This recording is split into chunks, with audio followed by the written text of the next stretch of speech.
সব সময় তো বলদ সেজে থাকস কে? তোর সমস্যা কি? ওই বলদ সেজে থাকে না, ওই জিনুনলি বলদ। আমগুলোকে যেই কটা পোলাপানা ছিল সবটি বলদ থেকে চালাক হইছে, আর তুই দিন দিন আরো বলদ হইতাছস। আচ্ছা চল নানির দোকানে যাই চা খাই আহি। না রে যামু না। এই যে বলদের মতো একটা কাজ করলি। ভাই তাইলে আমি হ্যালো হয়ে যাই। আয়। ভাই একটা কথা কই রাগ করো না। হ্যাঁ কি কথা ক? হ্যাঁ গো সামনে বলো ছেড়ে থাকো গেল্লিগা। জীবনে দুইটা জায়গায় বলদ সেজে থাকতে হয়, এক বন্ধু বান্ধব গো কাছে, দুই ফ্যামিলির কাছে। ভাই কারণ ধর তুই বন্ধু বান্ধব গুলোকে আসস, তোর দ্বারা কোনো একটা ভুল হয়ে গেছে, এখন লোকে তোরে ধরছে, তোর বন্ধু বান্ধবরা কইব আন্টি ওরে ছেড়ে দেন, আর এমনি হইছে বলদ, একটু হাবাগুবা টাইপের। আরেকটা হচ্ছে তোর ফ্যামিলির কাছে, ধর তোর ফ্যামিলি তোরে কোন একটা কাজ করতে দিছে, ওই কাজটা তোর দ্বারা ভুল হয়ে গেছে, তখন তোর ফ্যামিলি কি কইব জানোস? আমি আগের থেকে জানতাম তুই এরকমই করবি।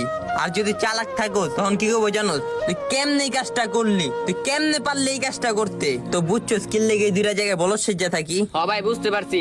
বলদ সেজা থাকা বোকামি না, কিছু কিছু জায়গায় বলদ সেজা থাকাটাই হচ্ছে চালাকি। চি চি চি রোজাদার চি চি চি চি রোজাদার চি রে চি রে চি। সেহরি করলি, ইফতার করলি, নামাজ পড়লি না, 4 রাকাতি তারাবি পড়লি, বাহিরি পড়লি না, 5 ওয়াক্ত নামাজের 17 ফরজ কেমনে গেলি ভুলে, রোজা রাইখা নামাজকে দূরে কেমনে দিলি ঠিলে। ননি চি চি চি রে ননি চি চিনি চিনি ননি হবে না, রোজা হবে রোজা। চি চি চি রোজাদার চি চি চি চি রোজাদার চি রে চি রে চি। অনেক গবেষণা করার পর বুঝতে পারলাম রাতে চোখ বন্ধ করলে নয়, মোবাইল বন্ধ করলে ঘুম আসে।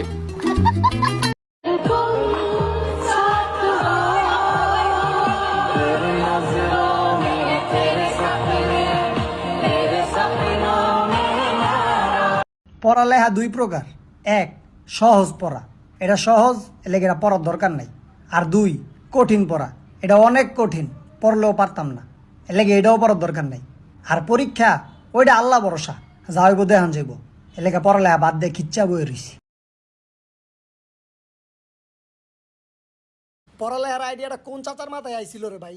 জঙ্গলে থাকতাম, খাইতাম, ঘুমাইতাম, দিন শেষে জিঙ্গালালা হু হু করতাম, বিন্দাস লাইফ।